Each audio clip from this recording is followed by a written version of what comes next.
تفہیم القرآن، روزانہ ایک رکوع، ترجمہ و تفسیر کے ساتھ قرآن کو سمجھیں۔ سبسکرائب کریں اور جڑے رہیں۔ وقال الذين أشركوا لو شاء الله ما عبدنا من دونه من شيء نحن ولا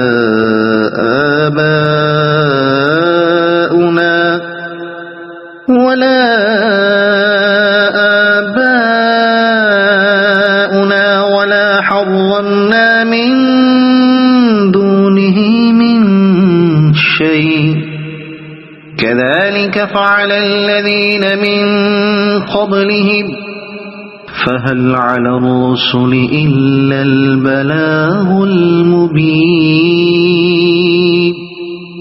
یہ مشرکین کہتے ہیں اگر اللہ چاہتا تو نہ ہم اور نہ ہمارے باپ دادا اس کے سوا کسی اور کی عبادت کرتے اور نہ اس کے حکم کے بغیر کسی چیز کو حرام ٹھہراتے۔ ایسے ہی بہانے ان سے پہلے کے لوگ بھی بناتے رہے ہیں، تو کیا رسولوں پر صاف صاف بات پہنچا دینے کے سوا اور بھی کوئی ذمہ داری ہے؟ کسی چیز کو حرام ٹھہراتے۔ مشرکین کی اس حجت کو سورہ انعام آیات 148 149 میں بھی نقل کر کے اس کا جواب دیا گیا ہے۔ ان سے پہلے کے لوگ بھی بناتے رہے ہیں، یعنی یہ کوئی نئی بات نہیں ہے کہ آج تم لوگ اللہ کی مشیت کو اپنی گمراہی اور بدعمالی کے لیے حجت بنا رہے ہو۔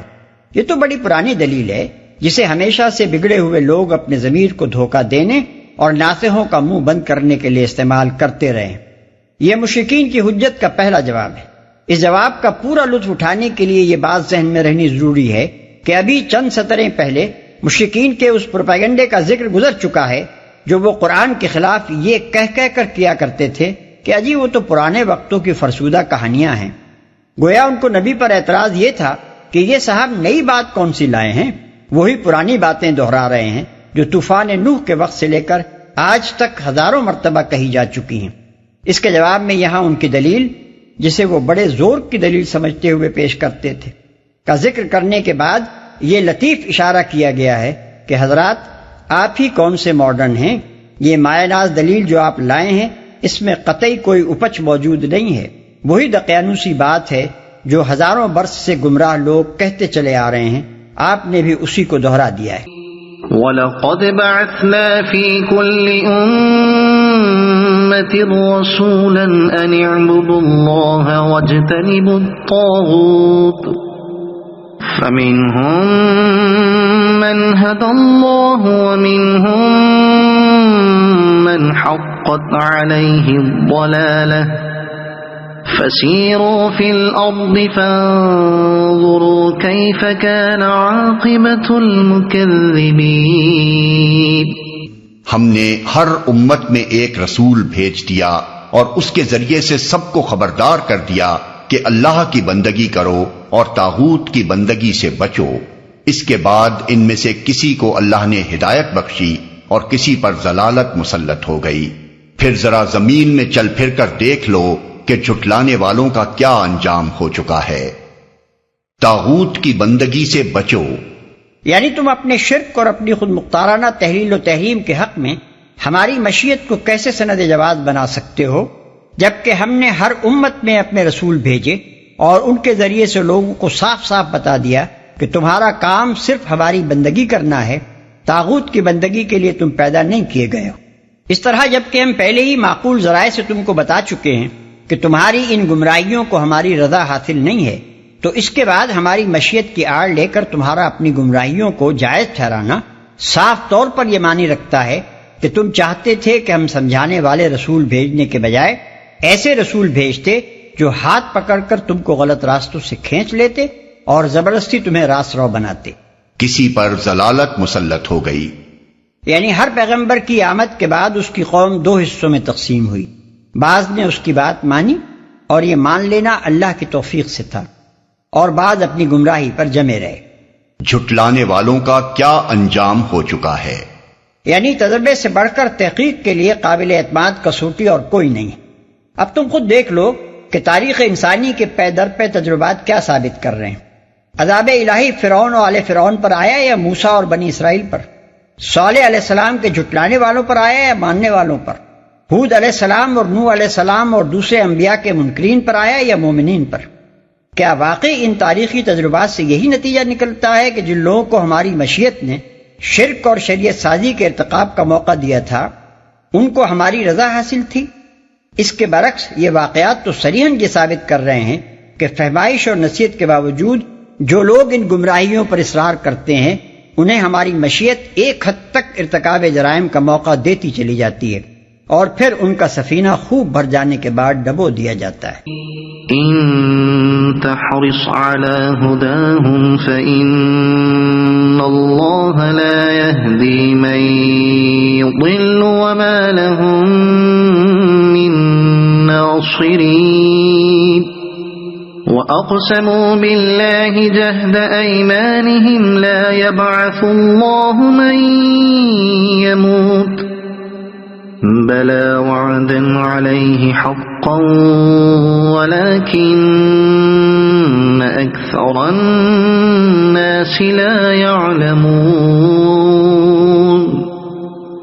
ليبين لهم الذي يختلفون فيه وليعلم الذين كفروا أنهم كانوا كاذبين۔ اے محمد، تم چاہے ان کی ہدایت کے لیے کتنے ہی حریص ہو، مگر اللہ جس کو بھٹکا دیتا ہے پھر اسے ہدایت نہیں دیا کرتا، اور اس طرح کے لوگوں کی مدد کوئی نہیں کر سکتا۔ یہ لوگ اللہ کے نام سے کڑی کڑی قسمیں کھا کر کہتے ہیں کہ اللہ کسی مرنے والے کو پھر سے زندہ کر کے نہ اٹھائے گا کیوں نہیں؟ یہ تو ایک وعدہ ہے جسے پورا کرنا اس نے اپنے اوپر واجب کر لیا ہے، مگر اکثر لوگ جانتے نہیں ہیں۔ اور ایسا ہونا اس لیے ضروری ہے کہ اللہ ان کے سامنے اس حقیقت کو کھول دے جس کے بارے میں یہ اختلاف کر رہے ہیں، اور منکرین حق کو معلوم ہو جائے کہ وہ جھوٹے تھے۔ یہ حیات بعد الموت اور قیام حشر کی عقلی اور اخلاقی ضرورت ہے۔ دنیا میں جب سے انسان پیدا ہوا ہے حقیقت کے بارے میں بے شمار اختلافات رونما ہوئے ہیں۔ انہی اختلافات کی بنا پر نسلوں اور قوموں اور خاندانوں میں پھوٹ پڑی ہے۔ انہی کی بنا پر مختلف نظریات رکھنے والوں نے اپنے الگ مذہب، الگ معاشرے، الگ تمدن بنائے یا اختیار کیے ہیں۔ ایک ایک نظریے کی حمایت اور وکالت میں ہزاروں لاکھوں آدمیوں نے مختلف زبانوں میں جان، مال، آبرو، ہر چیز کی بازی لگا دی ہے، اور بے شمار مواقع پر ان مختلف نظریات کے حامیوں میں ایسی سخت کشاکش ہوئی ہے کہ ایک نے دوسرے کو بالکل مٹا دینے کی کوشش کی ہے، اور مٹنے والے نے مٹتے مٹتے بھی اپنا نقطہ نظر نہیں چھوڑا ہے۔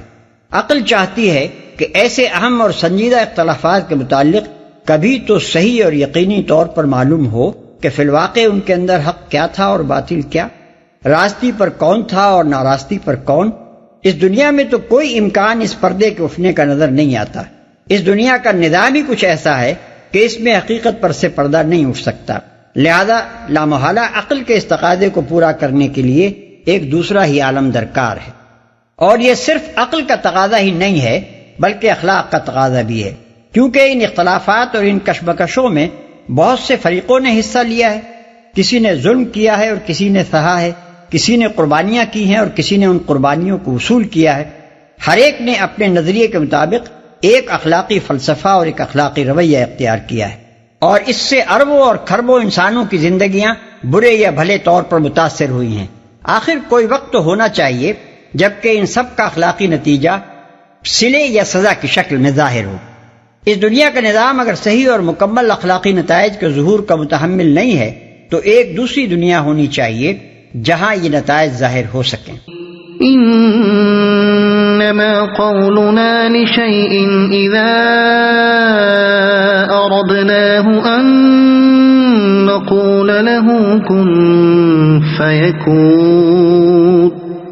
رہا اس کا امکان تو ہمیں کسی چیز کو وجود میں لانے کے لیے اس سے زیادہ کچھ نہیں کرنا ہوتا کہ اسے حکم دیں ہو جا، اور بس وہ ہو جاتی ہے۔ یعنی لوگ سمجھتے ہیں کہ مرنے کے بعد انسان کو دوبارہ پیدا کرنا اور تمام اگلے پچھلے انسانوں کو بیک وقت جلا اٹھانا کوئی بڑا ہی مشکل کام ہے، حالانکہ اللہ کی قدرت کا حال یہ ہے کہ وہ اپنے کسی ارادے کو پورا کرنے کے لیے کسی سرو سامان، کسی سبب اور وسیلے اور کسی سازگاری احوال کا محتاج نہیں ہے۔ اس کا ہر ارادہ محض اس کے حکم سے پورا ہوتا ہے، اس کا حکم ہی سر و سامان وجود میں لاتا ہے، اس کے حکم ہی سے اسباب و وسائل پیدا ہو جاتے ہیں، اس کا حکم ہی اس کی مراد کے عین مطابق احوال تیار کر لیتا ہے۔ اس وقت جو دنیا موجود ہے یہ بھی مجرد حکم سے وجود میں آئی ہے، اور دوسری دنیا بھی عادن فانن صرف ایک حکم سے ظہور میں آ سکتی ہے۔ اگر آپ کو یہ ویڈیو پسند آئی ہو تو اسے لائک کریں، دوسروں تک پہنچانے کے لیے شیئر کریں، اور مزید ایسی ہی معلوماتی ویڈیوز کے لیے ہمارے چینل عبد المالک ہاشمی کو سبسکرائب ضرور کریں۔ نئی اپڈیٹس کے لیے بیل آئیکن دبائیں تاکہ آپ کو ہماری ہر نئی ویڈیو بر وقت مل سکے۔ آپ کی حوصلہ افزائی ہمیں مزید بہترین مواد بنانے میں مدد دے گی۔ شکریہ۔